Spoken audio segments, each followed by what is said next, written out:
რადიო თავისუფლება და არტარია წარმოგიდგენთ.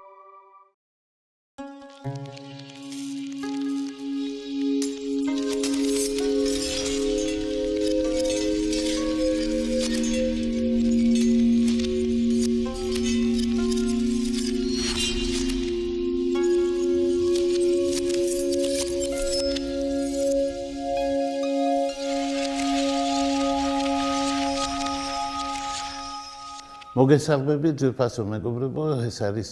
გადაცემა, რომელსაც ქვია ლიტერატურული წახნაგები, მე ვარ ლევან ბერძენიშვილი. დღეს ჩვენს წახნაგებში გააქტიურებული იქნება რუბრიკა Haben zur Vater libelli, ანუ წიგნებსაც თავისი ბედი აქვს და ვილაპარაკებთ ერთ ძალიან ცნობილ წიგნზე,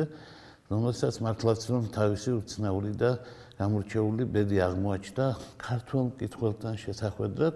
ეს არის ძალიან ცნობილი მსოფლიო შედევრი. ჩარლზ დიკენსის ბრწყინვალე რომანი ორი ქალაქის ამბავი, რომელიც ბედის უკუღმართობის გამო რატომღაც არ ჰქონდა ქართულად და ეხლა კალბატონ შეყილაძის ახალი თარგმანი, პირველი ქართული გამოცემობა წიგნები ბათუმში გვაჩუქა ეს უზარმაზარი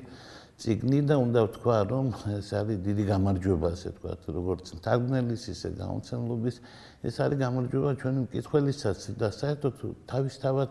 ეს ისტორიაც, რატომ არ გქონდა დიკენსის ერთ-ერთი საუკეთესო რომანი ქართულ ენაზე, მე მგონი განსაკუთრებულ ყურადღებას მოითხოვს, იმიტომ რომ ცოტა გაუგებარი არის რა პრობლემა ჰქონდა დიკენს ამ წიგნს ქართველ მკითხველთან მისასვლელად. საბჭოთა კავშირის ეპოქაში არსებობდა რამდენიმე სია, მათ შორის იყო სია იმ წიგნებისა, რომელიც არავითარ შემთხვევაში არ შეიძლებოდა ყოფილიყო საბჭოთა მკითხველისთვის ხელმისაწვდომი. იყო სია იმ წიგნებისა, რომელიც შესაძლებელი იყო ყოფილიყო, მაგრამ მხოლოდ რუსულ ენაზე და იყო სია იმ წიგნებისა, რომელიც შეიძლებოდა ყოფილიყო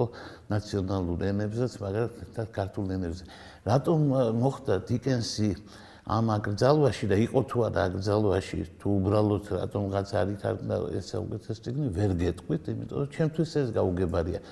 დიკენსი ისეთი მწერალია, რომელიც არავითარ შემთხვევაში ხელს არ უშლიდა საბჭოთა კავშირს. მე ვფიქრობ, მაინც მე-19 საუკუნეა, მაინც სულ სხვა დონის მწერლობა, ძალიან კლასიკა, ახლა დიკენსთან და ბალზაკთან ომი მე მგონი არ ყოფილა საბჭოთა დროში, თუმცა ამ წიგნთან დაკავშირებით მაინც მიჩნდება აზრი, რომ არ სარგებლობდა იგი შესაძლოა განსაკუთრებული ნდობით, იმიტომ რომ ეს არის წიგნი, რომელიც დიდი ენთუზიაზმით არ აღწერს საფრანგეთის რევოლუციას, რომელიც სკეპტიკური არის რევოლუციის მიმართ, რომელიც ამავე დროს არის ახთოვანებული ბუნებრივია ხალხთა მასებით და ეს არის ძალიან უცნაური წიგნი ამ თვალსაზრისით. ესეთი ბედი აღმოაჩნდა მას, ძალიან სერიოზულად დააგვიანა 1857 წელს გამოცემული წიგნი, როგორც იქნა, ესე იგი 2017 წელს გამოვიდა ქართულ ენაზე. და კიდევ ერთხელ მინდა ვთქვა, რომ ძალიან კარგი საქმე გააკეთა გამოცემობამ წიგნები ბათუმში. და მკითხველს აქვს ახლა საშუალება მშობლიურ ენაზე წაეკითხოს ეს ძალიან სერიოზული წიგნი. ორი ქალაქის ამბავი, ეს არის ორი დიდი ქალაქი, ეს არის მსოფლიოს ორი დედაქალაქი და არა მხოლოდ ორი დიდი სახელმწიფოს დედაქალაქი, არამედ სწორედ მსოფლიო დედაქალაქები, პარიზი და ლონდონი. აი აქ ხდება ამ ნაწარმოების მოქმედება. იგი იწყება ძალიან ღრმა, მე ვიტყოდი პოეტური წიაღსვლით, სადაც დიკენსმა აჩვენა, რომ ამ შესანიშნავ პროზაიკოში თურმე იმალება ძალიან დიდი გაქანების და დიდი, ასე ვთქვათ, შინაგანი ძალის პოეტი. ამ სიტყვებმა ჩემთვის აზრით გავლენა მოახდინა მე-19 და მე-20 საუკუნის პოეზიაზეც კი, განსაკუთრებით თვალშისაცემია, ვთქვათ, ელიოტის პოეზიაზე, სწორედ დიკენსის ამ ნაწარმოების და მისი შესავლის გავლენა. ძალიან ბევრს ლაპარაკობენ საერთოდ ხოლმე, როგორ იწყება წიგნები, ძალიან დიდ მნიშვნელობას ანიჭებენ იმას, თუ ესა თუ ის მწერალი როგორ იწყებს თავის რომანს. აი დიკენსის ეს რომანი იწყება ასე. ეს იყო ეპოქა სიდიდისა და ეპოქა დაცემისა, ეს იყო ჟამი სიბნელისა და ჟამი სინათლისა და ჟამი წყლიანისა, ეს იყო ხანა რწმენისა და ხანა ურწმუნოებისა, ეს იყო ზაფხული, გაზაფხული იმედებისა და ზამთარი სასოწარკვეთილებისა. მე მგონი ყველა ცნობს ძალიან კარგად აქედან როგორ დაიბადება მომავალში ელიოტის ბრწყინვალე უმკაცრესი თვეა აპრილი აღმოაცენებს იასამანს. ეს შესანიშნავი დასაწყისი გვეუბნება საფრანგეთის რევოლუციის იმ თავისებურებაზე, რომ ეს იყო დიადი ეპოქა და ამავდროულად ეს იყო უბნელესი ეპოქა, ეს იყო ამაღელვებელი გმირობის ეპოქა და ამავდროულად ეს იყო წარმოუდგენელი ზნედაცემულობის ეპოქა. ეს იყო ეპოქა, რომელმაც წარმოშვა რევოლუციის გმირები და ეს იყო ეპოქა, რომელმაც შეჭამა თავისივე წარმოშობილი რევოლუციის გმირები. ეს იყო ბრძოლა სამართლიანობის სახელით და ეს იყო უღრმესი და უსაშინლესი უსამართლობა ძალიან ბევრი ადამიანის და მთელი კლასების მიმართ. ეს არ იყო ჩვეულებრივი დრო და ბუნებრივია დიკენსი არ იყო პირველი კაცი, ვინც ამ ეპოქას შეეხო. ის მეცაც გეტყვით, ის დაეყრდნო ძალიან ცნობილ წიგნს, კარლაილის წიგნს საერთოდ საფრანგეთის რევოლუციაზე, რომელსაც აღმერთებდა, რომელსაც დიდ პატივს სცემდა, რომელსაც ძალიან კარგად იცნობდა, მაგრამ ამავე დროს უნდა ვთქვათ, რომ ეს არის არაისტორიული, არამედ რა თქმა უნდა მხატვრული წიგნი, გამორჩეული, განსაკუთრებული, ხოლო დიკენსისთვის დამახასიათებელი პერსონაჟების ხატვით და ძერწვით. მე მინდა ვთქვა, რომ ამ დიდ მოზრდილ წიგნში არც იმდენი პერსონაჟია, როგორც შეიძლება ვინმე წარმოიდგინოს. ახლა ამ მოცულობის წიგნი ტოლსტოის რო ყოფილიყო ან დოსტოევსკისა, ეგ 200-300 პერსონაჟი მაინც იქნებოდა და აქ 5-6 კაცის ირგვლივ ტრიალებს ყველაფერი, მაგრამ თავისთავად მარტო სიუჟეტში არ არის საქმე. თავისთავად ის, რომ ორი სამყარო, ორი დედაქალაქი, ორი ადგილი, ორი დამოკიდებულება, ასე ვთქვათ, და ორი წინარე რევოლუციური ვითარება ძალიან სერიოზულად განაწყობდა ადამიანს, რომ პერსონაჟები გამხდარიყვნენ არა მარტო ადამიანები, არამედ ქალაქები, მისი ქუჩები და სხვა. დიკენსის ეს წიგნი სავსეა ძალიან უცნაური და ძალიან ღრმა მეტაფორებით. მაგალითად, არის ერთი შესანიშნავი მეტაფორა, როდესაც პარიზის ქუჩებში დაგორდება ღვინის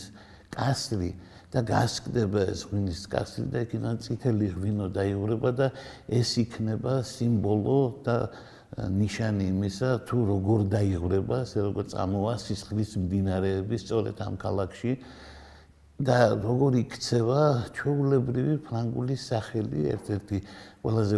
პოპულარული ფრანგული სახელი ჟაკი, როგორ იქცევა იგი რევოლუციის სახელად, როგორ მიმართავენ ერთმანეთს ადამიანები ამ სახელით, მიუხედავად იმისა, რომ შეიძლება სულ სხვა რამე ერქვათ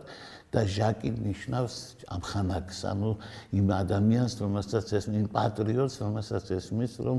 არისტოკრატია უნდა ამოწყდეს და ასე შემდეგ. ამ წიგნში ნაჩვენები არის თუ როგორ ისტორიულად, როგორ იქარგებოდა და ამ სიტყვის პირდაპირ მნიშვნელობით, იმიტომ ეს კვლავ მეტაფორა არის, ეს მართლა ჩაიქარგება და ჩაიქსოვება დეპარჟის მეუღლის ხელით მოიქსოვება ბედი. აქ რა თქმა უნდა, კარგად ჩანს, რომ დიკენსი ძალიან სერიოზულად განათლებული კაცია და გარკვეულია მაგალითად ბედის წერის საკითხებში. მოგეხსენებათ ბედის წერის 3 ღვთაებიდან, რომელიც ძველმა საბერძნეთმა აჩუქა სამყაროს, ეგრეთ წოდებული მოირების სახეებიდან ერთ-ერთი არის მქსოველი. მეორე არის, ასე ვთქვათ, დამშლელი და მესამე გამჭრელი. ანუ ბედი იქსოვება და ზუსტად ასე ჩვენს თვალწინ ადამიანები, მათი სახელები, მათი გვარები იქსოვება. წიგნი არის გარკვეულად შეიცავს რომანტიკულ ელემენტებს, მიუხედავად იმისა, რომ რეალისტური მანერით არის დაწერილი. რომანტიკული ელემენტი არის მთავარი პერსონაჟი, რომელსაც ქვია ინგლისურად დარნეი, მაგრამ სინამდვილეში იგი არის მარკიზი სენტ-ევერმონის შთამომავალი და იგი პრინციპში ფრანგული არისტოკრატიის უმაღლესი წლის წარმომადგენელია, რომელმაც უარი თქვა თავისი კლასის უპირატესობაზე, გადავიდა ინგლისში, დატოვა თავისი ქონება, უარი თქვა თავის წოდებაზე, თავის გვარზე, აიღო ახალი ინგლისური გვარი და დაიწყო ცხოვრება, როგორც ცხოვრობენ ღირსეული ადამიანები თავისი შრომით და თავისი, ასე ვთქვათ, გარჯით მიაღწია რაღაცას. მიუხედავად ამისა, წარსული მამამისის, ბიძამისის, დანაშაულებრივი წარსული არსად არ დაიმალა და სწორედ ამ ადამიანის თავზე გადატყდება ყველაფერი, როგორც ხდება ხოლმე საერთოდ ისტორიაში, ყველაზე უფრო დაუცველ, ყველაზე უფრო სუფთა, ყველაზე უფრო წესიერ ადამიანზე გადატყდება ხოლმე მაინდა-მაინც ამბები, ისე როგორც მოხდა ეს საბჭოთა კავშირის დროს, როდესაც უამრავი უდანაშაულო ადამიანი დამნაშავედ გამოცხადდა, ასევე რევოლუციის დროს, როდესაც მარტო იმიტომ, რომ ვიღაცას ჰალსტუხი ეკეთა, დამნაშავედ გამოცხადდა, ისე როგორც ერთ-ერთი ცნობილი ქართული საქმის ვითარებაში კაცს მარტო იმიტომ, რომ კარგად ეცვა, სიკვდილი ანახეს, ვინაიდან უშიშროების თანამშრომელი ეგონათ. ასეთი რამ ხდება ხოლმე ყველაზე უფრო მძიმე გარდატეხის ეპოქებში, როდესაც ადამიანს, ასე ვთქვათ, ვერ იცავს, ვერც განათლება პირიქით, როდესაც განათლება, კარგი მანერები, ჩაცმულობა, გავლა-გამოვლა, სწორი მეტყველება, ყველაფერი არის ნიშანი იმისა, რომ ეს კლასი უნდა მოისპოს. და სწორედ ასეთი აღმოჩნდა ფრანგული არისტოკრატია. სადაც, რა თქმა უნდა, უამრავი ვინმე იმსახურებდა ხალხის გულისწყრომას და საფრანგეთის ისტორიაში დღემდე მოგეხსენებათ, ნაციონალური დღე არის ბასტილიის აღების დღე, ფაქტობრივად რევოლუცია არის მთავარი ფრანგული იდეა, როდესაც ლაპარაკობდნენ სხვადასხვა ადამიანები, როგორ ხედავენ თავის ქვეყანას, ელიას კანეტიმ, ძალიან ცნობილმა მოაზროვნემ და შესანიშნავმა მწერალმა და ნობელიატმა, მაგალითად, ინგლისელები შეადარა გემის კაპიტანს, თითოეული ინგლისელი თავს განიცდის, როგორც გემის კაპიტანი, რომელიც ინგლისს როგორც ხომალდს ისე მიაცურებს, ასე ვთქვათ, ამ კუნძულს სამყაროში, ხოლო საფრანგეთისთვის ესეთი ნაციონალური იდეა გახლავთ ფრანგული რევოლუცია, კანეტის აზრით. ძალიან საინტერესო დაკვირვებები აქვს მაგ სხვა ხალხებზეც, მაგრამ აი ფრანგებსაც შეეხება, ეს მისი აზრი არ არის მარტო, ასევე მაგალითად კლოდ ლევი-სტროსი ითვლიდა, რომ ფრანგებისთვის მთავარი იდეა სწორედ ეს იდეა და ბევრი მეცნიერი ფიქრობს, რომ რევოლუცია არ არის მხოლოდ ისტორია, არამედ რევოლუცია არის მათი დღევანდელობაც და ამიტომ სიტყვები თავისუფლება, ძმობა, ერთობა ან სიკვდილი, როგორც ადრე უმატებდნენ და ახლა ნაკლებად იხსენებენ ამ მომენტს, ეს სიტყვები ლეგალიტე, ხარტენიტე, ლიბერტე, ეს სიტყვები არის საფრანგეთის არა მარტო სამი ფერის სიმბოლო, არამედ საფრანგეთის დღევანდელობის და მომავლის რწმენის და ასე შემდეგ სიმბოლო. ასე რომ ფრანგები თავის რევოლუციას უფრო ნათლად უყურებენ, ვიდრე ეს გამოჩნდა თუნდაც ამ წიგნში, დიკენსის ამ წიგნში. აი ახალგაზრდა კაცი, რომელსაც პირველი განსაცდელი, რაც მას შეეხება, ეს არის კაცი, რომელსაც სამჯერ აღმოჩნდება სასამართლოში და მე როგორც სასამართლოში მონახვედ კაც, მათ შორის ბარიერის იქით ამ მხარეს, ძალიან კარგად მესმის სამჯერ რა განსაცდელში იქნებოდა ჩავარდნილი ახალგაზრდა კაცი გვარად დარნეი. საქმე ის გახლავთ, რომ პირველად მას ბრალი ედებოდა, ასე ვთქვათ, სამშობლოს ღალატში და ეს სამშობლო იყო ამ შემთხვევაში ინგლისი და ბრალი ედებოდა მათ შორის ამერიკისადმი სიმპათიაში და იქ აშკარად მისი ერთ-ერთი ნათქვამი იქნა წარმოდგენილი, რომ ჯორჯ ვაშინგტონი შეიძლება უფრო სიმპათიურად გამოიყურებოდეს ვიდრე ინგლისელი დამპყრობლები და სხვა. თუმცა ის საქმე შეთითხნილი აღმოჩნდა და მისმა ადვოკატმა კარტონმა მოახერხა და მაშინ იქიდან ამ უბედურებიდან დაიხსნა, მაგრამ იქვე გამოჩნდნენ ის ადამიანები, რომლებიც არ მოშორდებიან ამ სახეს, ასე ვთქვათ, თავიდანვე გამოჩნდნენ ადამიანი პროფესიული მოწმეები, ასე ვთქვათ, ყველას, როგორც ჩანს, ეს დიდი საიდუმლო არ არის. მე მეგონა ეს ჩემი დიდი აღმოჩენა იყო, როდესაც მოწმე კოჟემიაკინი ჩემს პროცესში, სხვა პროცესებში აღმოაჩინა, რომ ერთი და იგივე კაცი მონაწილეობს უშიშროების, საქართველოს უშიშროების მიერ წარმოებულ საქმეებში, ყველგან მოწმე არის ვიღაცა კოჟემიაკინი, პროფესიონალი მოწმე. მე აღმოჩნდა, რომ ასეთი მოწმეები ყავს დღევანდელ პროკურატურასაც. ერთ შემთხვევაში ერთ-ერთმა ასეთმა მოწმემ ვერ დაიმახსოვრა რა უნდა ეთქვა და ხელის გულზე ჰქონდა დაწერილი და კითხულობდა და სამწუხაროდ მისთვის ეს დააფიქსირა, ასე ვთქვათ, რამდენიმე ტელევიზიის კამერამ და ცოტა პროფესიული შერცხვენას ჰქონდა ადგილი, მაგრამ ასეთი პროფესიული მოწმეები ან ცრუმოწმეები ყავდათ ყველგან, როგორც ჩანს და აქაც გამოჩნდა ერთ-ერთი ასეთი საშინელი კაცი ბარსედი, რომელსაც ცხვარი ქვია, ცხვარი ეწოდება თურმე ინგლისურენოვან სამყაროში ეგრეთ წოდებულ ჩამშვებებს, რომელიც სპეციალურად არის ვიღაცასთან მიჩენილი ციხეში ან სადმე სხვაგან. ეს პროფესიონალი მოწმეები და პროფესიონალი ჩამშვებები არიან. ასეთი კაცები აქაც გამოჩნდნენ. ოღონდ კარტონმა ადვოკატმა შეძლო და მაშინ დაიცვა და დარნეი გადარჩა. ამავე დროს მთელი წიგნი იწყება იმით, რომ არსებობს ასეთი ბანკი, ტელსონის ბანკი, რომელსაც აქვს თავისი განყოფილებები ცენტრალური, რა თქმა უნდა, ლონდონში, მაგრამ აქვს, ასე ვთქვათ, თავისი დიდი განყოფილება პარიზში, რომელიც სხვა ჩვენს როგორც პარიზს შეეფერება,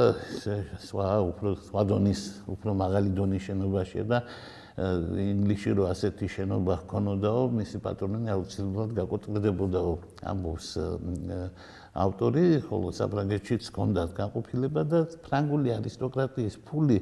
თურმე როგორც წესი ამ ბანკში იყო შენახული და შემდეგ რევოლუცია დაიწყო, ეს კაპიტალი გადადინდა საფრანგეთიდან ინგლისში და ძალიან ხშირად საერთო ფრანგულ ინგლისური საქმეები სწორედ ტელსონის ბანკთანაა დაკავშირებული. ამ ბანკში მუშაობს კაცი, რომელიც რომანის ბოლოს უკვე საკმაოდ ასაკოვანი არის, 78 წლის გახდება, არის მისი გვარი ლორი, რომელიც მუშაობს ამ ბანკში, არის წყინვალე მუშაკი, ერთგული მუშაკი და აი მას აქვს ამოცანა, მან უნდა წაიყვანოს თავისი კლიენტი, ახალგაზრდა ქალი, სახელად ლუსი, მანეტი, რომ წამოიყვანონ საფრანგეთიდან ერთი კაცი, რომელიც ამ ქალბატონ ლუსის ახალგაზრდა ქალს დიდი ხანია მკვდარი გონია, ეს არის მამამისი, რომელმაც ერთ-ერთი ცუდი და ბოროტი კაცის, ვინმე მარკიზის, ასე ვთქვათ, მეცადინეობით 18 წელი გაატარა უსამართლოდ ბასტილიაში. ჩვენ ჯერ არ ვიცით რატომ და როგორ მოხვდა კაცი დოქტორი მანეტი, ექიმი მანეტი ბასტილიაში, მაგრამ ვიცით რომ აი 18 წელი გაატარა და ვიღაცა ცუდმა ხალხმა ის იქ დამალა. რომანის განმავლობაში მე გაირკვევა რაში იყო საქმე, რა დანაშაული მიუძღოდა, უბრალოდ რა უდანაშაულობის გამო და რა დამნაშაულის პირიქით ხელა უნდა ამ კაცს და რატომ ჩააყუდეს და რატომ მოაქციეს ამ უბედურებაში. იქ მან დაკარგა, ასე ვთქვათ, პიროვნება, კავშირი თავის თავთან, როგორც ჩანს და დაიწყო რაღაცა შრომა, რომელიც მე ვეღარ დაამთავრა და როცა გათავისუფლდა უკვე პარიზში, თავის ყოფილ მსახურთან ერთად, ეხლა კერავს და კერავს ფეხსაცმელებს და მეტი ვერაფერი ვერ ხედავს, ანუ არ იცის ვინ არის, არ იცის რომელი საზოგადოებიდან, მაგრამ აი ამ კაცს დაკარგულს, ასე ვთქვათ, საზოგადოებისთვის 18 წლით მოწყვეტილ საზოგადოებისგან დააბრუნებენ ამ ქვეყნად ბატონი ლორი და განსაკუთრებით მისი ამ კაცის ქალიშვილი ლუსი, რომელმაც არ იცოდა, რომ მამა ცოცხალი ჰყავს, რომელიც შეხვდება მამას და მამაშვილობა ნაჩვენებია მთელი ძალით, ეს შვილის სიყვარული მას ადამიანს გადაარჩენს და დაუბრუნებს ამ სამყაროს და ეს შესანიშნავი და ახალი ცხოვრება დაიწყება მათთვის ლონდონში. ეს არის შვილის სიყვარულით გაცოცხლებული ადამიანი, რომელიც ივიწყებს, ასე ვთქვათ, თავის იმ 18 საშინელ წელს და იწყებს ახალ ცხოვრებას და 5 წელი გადის აქედან, როდესაც სასამართლო პროცესზე აღმოჩნდებიან აი კაცისა დარნეისა, რომლის ბედი წყდება და რომლის ბედის გადაწყვეტაში გარკვეულ როლს შეასრულებენ მისი ახალი მეგობრები. და სწორედ იქ ჩაისახება, ასე ვთქვათ, ახალი გრძნობა, სიყვარული დარნეისა და ლუსის შორის, რომელიც დამთავრდება კარგად. ახლა ჩვენ ვიცით, რომ დიკენსის რომანებში სატრფიალო ისტორიები ძალიან ყოველთვის სწრაფად და ნაყოფიერად ვითარდება ხოლმე. დიკენსი დიდი გულშემატკივარი არის სიყვარულის გრძნობისა, ვინაიდან თვითონ ძალიან უიღბლო იყო ამ საქმეში, როგორც ჩვენ ვიცით და ამაზე გვილაპარაკია, თავის პერსონაჟებს მაინც გულშემატკივრობდა და აი ლუსის და ჩარლზის დარნეის სიყვარული ძალიან სწრაფად და ნაყოფიერად განვითარდა და მათ ბავშვი შეეძინათ, პატარა გოგო იზრდება და ყველაფერი თითქოს კარგად არის, მაგრამ ლუსის ქორწინებიდან არ გასულა ცოტა ხანი, როდესაც მამამისმა კვლავ დაკარგა მეხსიერება და კვლავის ძველი დრო გაიხსენა, კვლავ მოიტანეს დაზგა, კვლავ კერავს ფეხსაცმელს და რამდენიმე დღის განმავლობაში გონზე ვერ მოჰყავთ, მაგრამ მერე როგორც ჩანს, მაინც მოხერხდა მისი გონზე მოყვანა და დაბრუნება ცხოვრებაში. ეს ყველაფერი გამოიწვია იმან, რომ მან გაიგო თუ ვინ არის მისი სიძე. ანუ რაღაც ისეთი საიდუმლოა, რომელსაც ავტორი ნელ-ნელა გვიხსნის ხოლმე, ჯერ კიდევ ძველი დროიდან ვიცით ჩვენ არისტოტელეს პოეტიკიდან ვიცით, რომ არსებობს ესეთი სერიოზული მნიშვნელოვანი ნაწილი, ასე ვთქვათ, ტრაგედიისა და საერთოდ ლიტერატურისა, რომელსაც ქვია ანაგნორისმოს, ანუ ამოცნობა. ეს არის საიდუმლო, რომელიც გაიხსნება ხოლმე ამ თემ ნაწარმოებში, როდესაც გაირკვევა ვინ არის და სად არის კონფლიქტი და ასე შემდეგ. როდესაც ხდება მოტივების შეხამება, როდესაც ვიღაცაზე გველაპარაკებიან და ჩვენ არ ვიცით ვინ არის, თუმცა უკვე თურმე ვიცნობთ და თურმე შეიძლება ვიცოდეთ ვინ არის და მერე გაირკვევა, რომ აი ეს ადამიანი ჩვენ რო გვეგონა მაგალითად ვინმე დეპარჟის ცოლი, ამავე დროს აღმოჩნდება ადამიანი, რომელიც არის რომელიღაც დანაშაულის მსხვერპლი, რამაც გამოიწვია მისი, ასე ვთქვათ, შულისმაძიებლური სულის აღზევება, რამაც საბოლოოდ მიიყვანა დანაშაულამდე და ისეთ შულისძიებამდე, რომელსაც არანაირი აზრი არ აქვს, რომელსაც აუცილებლად უდანაშაულო ხალხი უნდა შეეწიროს და სხვა. ასევე არის საიდუმლო, როგორც გითხარით, ჩარლზ დარნეის პიროვნებაში, იმიტომ რომ სინამდვილეში იგი გახლავთ მარკიზის ძმისშვილი, იმ მარკიზისა, რომელმაც და მისმა ძმამ, ანუ ამ კაცის, ამ ახალგაზრდა კაცის მამამ და ბიძამ მიიყვანეს იმ შავ დღემდე ექიმი მანეტი, ანუ ირკვევა, რომ სიძის სანათესაოს ჩაუსვამს 18 წლით სიმამრი, ასე ვთქვათ, ბასტილიაში და ახლა რაც გამოიწვევდა აი ემოციას სიმამრში, როდესაც გაიგებდა, რომ თავის ერთადერთი სიყვარული და ერთადერთი ზრუნვის საგანი კალიშვილი ჩააბარა იმ ხალხის შთამომავალს, ვინც ასეთ საშინელ წამებაში და უბედურებაში ჩააგდო, რა თქმა უნდა, ეს მისთვის ძნელი წარმოცადგენი იქნებოდა, ამან გამოიწვია მისი ხელახალი ავადმყოფობა, მაგრამ ჩარლზი აბსოლუტურად არ არის თავისი მარკიზი წინაპრების მსგავსი და ამიტომ უფრო იოლად ხერხდება, ასე ვთქვათ, ექიმ მანეტის დაბრუნება ამ ქვეყნად, ვინაიდან მას უყვარს თავისი სიძე და მას ესმის, რომ ეს კაცი უდანაშაულოა. თუმცა, სწორედ ეს გრძნობა, სწორედ ის ამბავი, რომ ეს კარგი კაცია, რომ ეს ღირსეული კაცია, რა თქმა უნდა, მიიყვანს მას უბედურებამდე. დიკენსის რომანებში, როდესაც ძალიან ხშირად სწორედ ის თვისებები, ანუ კეთილშობილება, სიამაყე, თავდადების გრძნობა და სხვა, სწორედ ისინი იქცევიან ადამიანისთვის საფრთხის შემცვლად და გაცილებით უფრო იოლად გრძნობენ თავს საყვარი და ცვიერი ადამიანები, ვიდრე გულუბრყვილო და რომანტიკული და გმირული სულით აღჭურვილი ადამიანები, რომლებიც მუდმივად საფრთხეში არიან. სწორედ ჩარლზით ასეთი კაცი აღმოჩნდება. საფრანგეთში ნელ-ნელა იწყება რევოლუციური ტალღა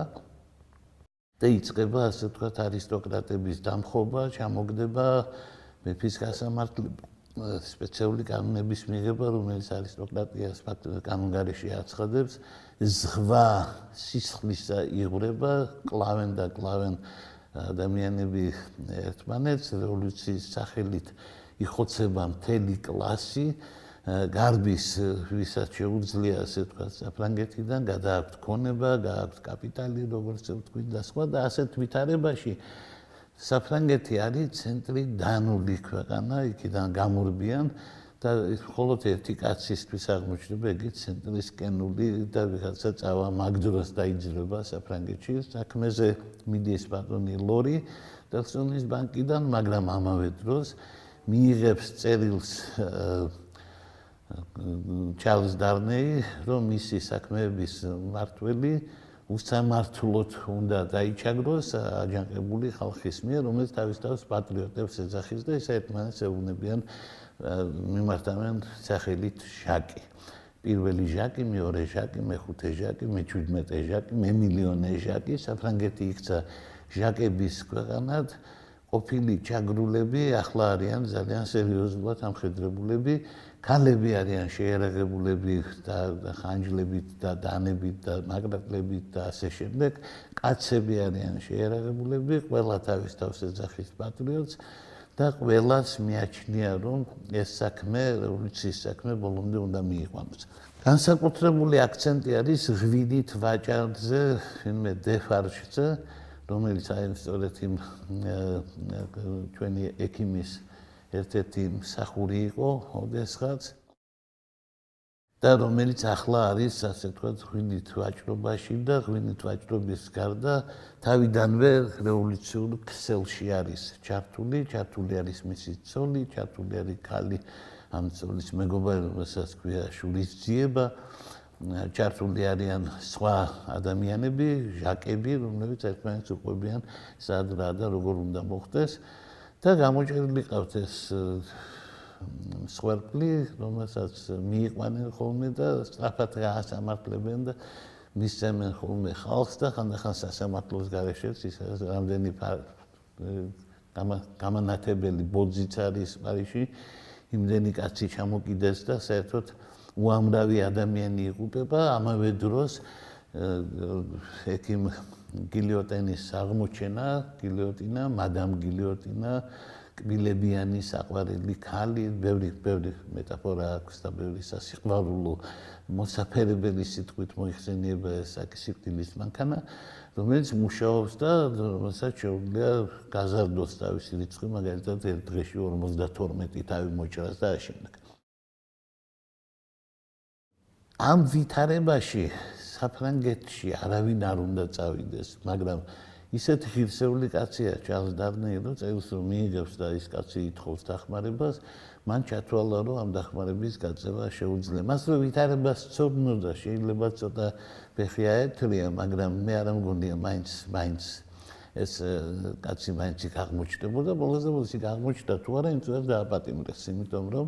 საფრანგეთის საზღვარი გადაჰკვეთა თუ არა კაცმა, რომელიც აშკარად არის არისტოკრატი, ის იმ წუთას აღმოჩნდა პატრიოტების ყურადღების ქვეშ, იგი დააპატიმრეს და კონვოით, კონვოირებით, სპეციალური ხალხი გააყოლეს, ასე ჩაიყვანეს პარიზში და იმ წუთას აღმოჩნდა ციხეში.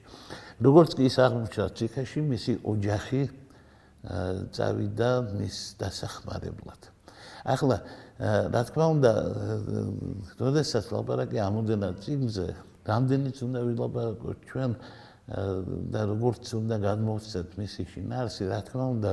შეუძლებელი არის იმ განწყობის გადმოცემა, რითიც ეს წიგნია დაწერილი, ამიტომ მე აბსოლუტურად არ მაშინებს ახლა ბრალდება იმაში, რომ მე აქ შინაარსს ვყვები და სპოილერს ვამბობ და სხვა, ნედან მე არ მგონია, რომ ეს საერთოდ ლიტერატურისთვის საშიში მოვლენა იყოს, საერთოდ უნდა ვთქვათ, რომ ლიტერატურული ნაწარმოების გადმოცემით მისი შინაარსის ნამდვილი გადმოცემა სიამოვნებაში ვერ ხდება, ამიტომ იგი უინტერესო ვერ გახდება იმის მერე, რაც ვიღაცა რომელიღაც კაცის ლაპარაკს მოусმენს ამა თუ იმ ნაწარმოებზე, თუნდაც შინაარსზე იყოს ლაპარაკი. იმიტომ რომ თუ კი ვინმე ასე ხედავს ლიტერატურულ ნაწარმოებს, რომ ეს არის ბოლოს წიგნი იმაზე, ვინ მოიყვანა ცოლა და ვინ დარჩა ცოცხალი, მე არ მგონია რომ ასე წიგნის წაკითხვა ღირდეს საერთოდ. ეს ხა ყველაზე მდარე სერიალშიც კი ცნობილია რა და როგორ მოხდება და ერთი რამ მინდა ვთქვა, დიკენსი არის მწერალი, რომელსაც ახასიათებს საერთოდ ინგლისურ ლიტერატურაში ძალიან ბევრი დიდ მწერალს ეს იქნებოდა ქალი მწერლები თუ კაცი მწერლები, დიდი ჯეინ ოსტინიდან დაწყებული, ბრონტეებით გაგრძელებული და თუნდაც დიკენსით და ფილდინგით გაგრძელებული და რა ვიცი ვისით დამთავრებული. ძალიან ხშირ შემთხვევაში ეს happy end-ის მწერლები არიან ხოლმე. ანუ მთავარი გმირები გადარჩებიან ხოლმე და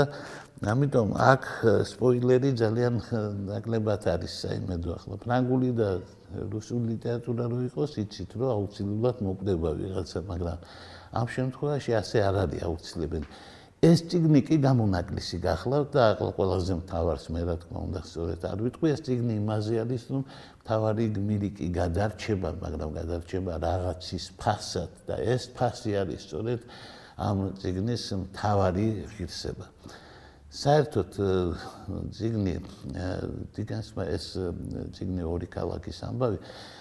დაწერა მას შემდეგ, რაც უილკი კოლინზის პიესაში თვითონ მონაწილეობდა როგორც მსახიობი, როგორც ცნობილია, დიკენსი ყველაფერსთან ერთად მსახიობიც იყო, საერთოდ ბავშვობიდან იყო გატაცებული როლებით და შესრულებით. არა მარტო უილკი კოლინზის, არამედ თვითონ საკუთარ ნაწარმოებებსაც ასრულებდა ხოლმე და ძალიან ხშირად მხატვრული კითხვა ჰქონდა ხოლმე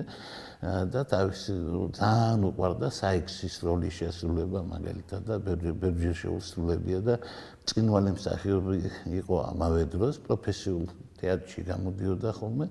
და ის როდესაც უილკი კოლინზის ნაწარმოებში ასრულებდა როლს, იგი გაიტაცა იმ იდეამ, რომ იქ ერთმა კაცმა ქალის სიყვარულის გამო თავი გასწირა და ეს იმდენად მოეწონა, რომ მან დაინახა იმის საჭიროება, რომ თვითონ მასთან მის რომანში რაღაც ამის მაგვარი მომხდარიყო, იმისთვის რომ ჩარლზ დარნეი გადარჩეს, მთელი ისტორია მოიფიქრა იმისა თუ როგორ უყვარდა მისი მეუღლე ლუსი სხვა ადამიანსაც და ამ სიყვარულის გამო როგორ შესწირა თავი და როგორ გადაარჩინა ჩარლზი. ეს ძალიან ასე ვთქვათ უცნაური თავდადების ისტორია, რომელიც პრინციპში არის კიდეც ლიტერატურის ერთ-ერთი მთავარი საგანი. როდესაც ნობელის პრემიის მიღების დროს ფოლკნერი განმარტავდა თუ რა არის ლიტერატურა, მან თქვა, რომ ლიტერატურა ესაა ბოძი, რომელსაც მკითხველი უნდა ჩამოეკიდოს, როგორც მხსნელ რაღაცა ბოძს, რომელმაც მას უნდა გაახსენოს, რომ იგი არის ადამიანი, რაც იმას ნიშნავს, რომ მას შეუძლია თავგანწირვა, თავდადება, მსხვერპლის გაღება და სხვა. ეს ყველაფერი ეხება დიკენსის ამ წიგნს, რომელიც არის იმაზე, თუ როგორ გაწირა თავი, მაგალითად ჩარლზ დარნეიმ თავისი მსახურის გამო, როგორ გასწირა კარტონმა თავი ჩარლზ დარნეის გამო, როგორ გასწირა თავი ასე ვთქვათ სხვამ და სხვამ, მაგრამ ამავე დროს ეს არის ძალიან გონებამახვილური წიგნი იმაზე, თუ ვინ შეიძლება აღმოჩნდეს შენი ბრალდებელი და ყველაზე უფრო მაგარი და ჩემი აზრით ყველაზე ძლიერი სცენა წიგნში არის ის, როდესაც სამი ბრალდებელი ყავს დარნეის მესამე პროცესზე, ანუ მეორე პროცესზე, როცა ინგლისიდან საფრანგეთში ჩასვლის დროს დააპატიმრეს 2 წელი იჯდა, მაგრამ მისი სიმამრის ავტორიტეტმა, რომელიც 18 წელი იჯდა ბასტილიაში და რევოლუციის დღეებში ეს არის გმირი ადამიანი, აი ამ კაცის სახელმა გადაარჩინა მისი სიძე, მაგრამ გადარჩენილი როგორც კი სახის დაბრუნდა, იმ დღესვე ხელახლა დააპატიმრეს და უკვე უსაშველო აღმოჩნდა, ვინაიდან ძალიან მალე სიკვდილი მიესაჯა. ამჟამად იმის გამო, რომ იყო 3 ბრალდებელი. ერთი ბრალდებელი ვიცით, ესაა დეპარჯი, მეორე ბრალდებელიც ვიცით, და აი მესამე ბრალდებელი არის, ასე ვთქვათ, დამალული, არ გვეუბნებიან ვინ არის და პროცესზე გაირკვევა, რომ მესამე ბრალდებელი არის სწორედ ის კაცი, ვინც 2 წლის განმავლობაში ზრუნავდა იმაზე, რომ რამენერად სიძე გაეთავისუფლებინა, ბრალდებელი თავის დაუნებურად აღმოჩნდება ჩარლზ დარნეის სიმამრი. ექიმი მანეტი. აი ეს არის ძალიან უცნაური მოbrunება სიუჟეტისა და დიკენს ახასიათებს ძალიან დიდი მწერლობის და ხელისმოსმა არის ასე ვთქვათ მწერლური მისი დამახასიათებელი ასე ვთქვათ მანერა არის ასეთი რამის გაკეთება და რა თქმა უნდა ჩვენ მკითხველები ვართ თავზარდაცემულები იმიტომ რომ ჩვენ არ ველოდებოდით ასე დოქტორი მანეტისგან ასეთ რამეს მაგრამ ის თვითონაც არ ელოდებოდა საქმე ის არის რომ 18 წლის განმავლობაში როდესაც კაცი იჯდა ბასტილიის ციხეში თურმე იგი ახერხებდა საკუთარი სისხლით ნახშირით და კიდე რაღაცის შერევით რაღაცნაირად მელანს აკეთებდა და იმით შოულობდა ხოლმე ხანდახან ხალხს და მან ხალხზე წერდა რაღაცებს და წერდა რას იმ ისტორიას თუ როგორ აღმოჩნდა ბასტილიაში და ეს ისტორია აღმოჩნდა საფუძველთა საფუძველი ამ რომანისა იმიტომ რომ ეს არის რომანი შურისძიებაზე იმიტომ რომ რევოლუცია უპირველეს ყოვლისა ეს არის ასე ვთქვათ შურისძიება ყველა რევოლუციას მოყვება თავისი ნაპოლეონი თქვა ერთხელ ანუ ყველა რევოლუციას მოყვება თავისი რეპრესიები და თავისი და კონტრრევოლუციური უბედურება ყველა რევოლუციას უნდა მოყვეს საკონცენტრაციო ბანაკები გულაგი და ასე შემდეგ რაც მოხდა და მოხდა მიუხედავად ამისა ყველა გულშემატკივრობს ხოლმე რევოლუციებს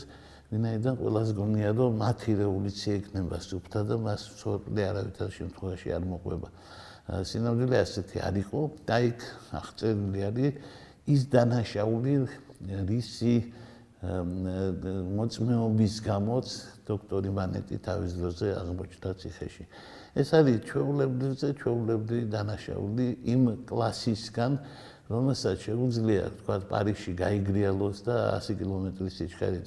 გაარბეინოს თავისი ეტლი და გზაში ბავშვები გაიტანოს და არც კი გაჩერდეს და არც კი აღელდეს იმაზე რომ ვიღაცა შეიწირა ვიღაცა მოკლა იმიტომ რომ ის სხვა კლასი არის და ის მათ არ აღელვებს და ამ შემთხვევაში კი ლაპარაკი იყო მთელი ოჯახის ამოწყვეტაზე მოსპობაზე ქმრის დაღუპვაზე ცოლის გაუპატიურებაზე და ამ ყველაფრის მოწმე გახდა ექიმი, რომელიც მოიწვიეს საიმისოდ, რომ ემკურნალა დაჭრილი კაცისთვის, ემკურნალა ამ გაუპატიურებული და გაუბედურებული ქალისთვის, ვერც ერთი მან ვერ გადაარჩინა, ორივე დაიღუპა და როდესაც მის თვალწინ ასეთი რამე მოხდა, მან ვერაფრით ვერ წარმოიდგინა, რომ ამის პატიება რაღაცნაირად შესაძლებელია. და ამიტომაც მან ასე ვთქვათ გადაწყვიტა რომ ეს ყველაფერი მინისტრისთვის გაემჟღავნებინა და მიეტანა თავისი სათქმელი. გასაგებია რაც მოყვებოდა ამ სიმართლეს, ასე აღმოჩნდა იგი 18 წლის ბასტილიაში. ასე აღმოჩნდა მისი ნაწერები ბრალდებელი საკუთარი სიძისა, ასე დაღუპა მან თავისი სიძე, თუმცა მოიძებნა კაცი, რომელსაც თავგანწირვამაც ლუსი და მისი ქმარი ჩარლზდანი გადაარჩინა. ეს შესანიშნავი წიგნი, როგორც გითხარით, არის იმ ეპოქაზე, რომელიც იყო წკინვალე ეპოქა და საშინელი ეპოქა, ნათელი ეპოქა და წყდიანის ეპოქა, იმედის ხანა და სასოწარკვეთილების ხანა, კარლაილის დაწერილი ისტორია და დიკენსის დაწერილი წიგნი. ეს არის უბრწყინვალესი ნიმუში მსოფლიო ლიტერატურისა, რომელიც როგორც იქნა იხილა ქართველმა მკითხველმაც და მე მინდა ყველას მოუწოდო რომ აიღონ ხელში ეს წიგნი, ეს ახალი ქართული თარგმანი და სერიოზულად ჩავხედოთ მსოფლიო კლასიკის ამ შესანიშნავ ნიმუშს, რომელიც სხვა შორის რამდენჯერმე არის ეკრანიზებული, როგორც ხდება ხოლმე ასეთ დიდ ნაწარმოებებში. საუკეთესო ეკრანიზაცია არის ძველი 1935 წლისა, თუმცა ბოლო აგერ 2008 წელს იყო თუ 2014-ში კიდევ ერთი იყო, არის 1980 წლის სერიალი არის და ასე შემდეგ. მინდა ვთქვა, რომ ძალიან სასიამოვნოა როდესაც ასეთი სერიოზული წიგნი ასეთ მაღალ დონეზე არის დადგმული, მინდა მივლოცო კიდევ ერთხელ გამოცემობას და აბა მკითხველო თქვენს ხელშია მართლაც ის წიგნი, რომელსაც თავისი ბედი აქვს, habent sua fata libelli, როგორც ამბობს ჩვენი რუბრიკა.